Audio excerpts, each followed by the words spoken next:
Hi, my name's Darren Fink, and with me is Jasmine Fink. And we're with Transfiguring Adoption. Today we're doing a book review for foster and adoptive families for kiddos. Jasmine, what is the book and who's it by?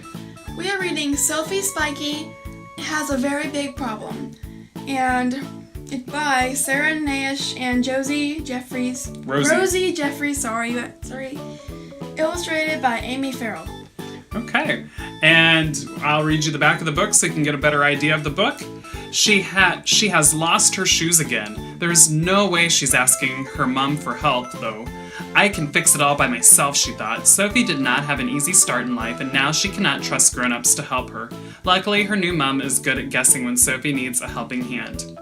Written by a mom who understands and her daughter who did not like asking for help, this is a story for children functioning at age 3 through 10.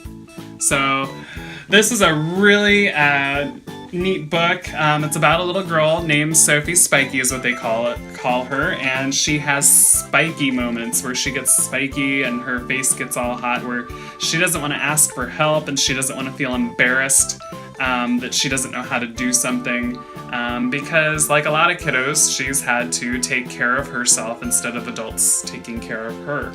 So Jasmine, having said that, we forgot to, what group of people is this written for? What would adoptive families, foster families, general public? I think that it could be for anybody who has had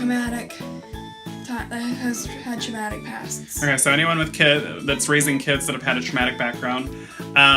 It was specifically written, I think, for adoptive families. The kiddos that are mentioned in the book are from foster care, so you could definitely, if you have foster kiddos, you could glean from this as well, but just realize that there's going to be the mom and dad in here are adoptive mom and dad, so these kids have already been adopted. What age group is this book for? It said ages 3 to 10. Do you think that's correct, or? It's correct. It would, didn't really interest me much, and because Well, how old are you? I'm 13, but maybe from 12 to. I think it depends on your kid. I think some 11 and 12-year-olds. Actually, let's go ahead and get to the illustrations because that kind of ties in with it. The illustrations. What did you think of the illustrations? They were okay. I could draw them and stuff, but it's more focused again on the words and.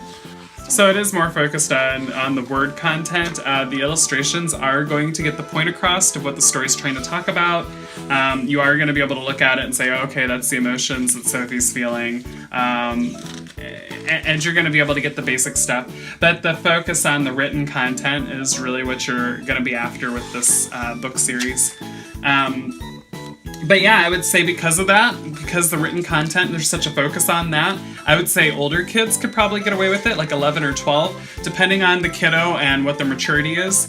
But this is definitely something, if you have a kiddo that doesn't like to ask for help because they were the ones taking care of themselves, or maybe their brothers and sisters when they were first coming into foster care or coming into adoption, this is definitely something for you to go through. There's actually a section in the back for parents that'll help equip you, that'll describe what it's like to raise a kiddo from traumatic pasts. And different things like that, so that you can understand your child better, that you can be equipped a little bit better, and you can understand how to use this book better and where the book's coming from.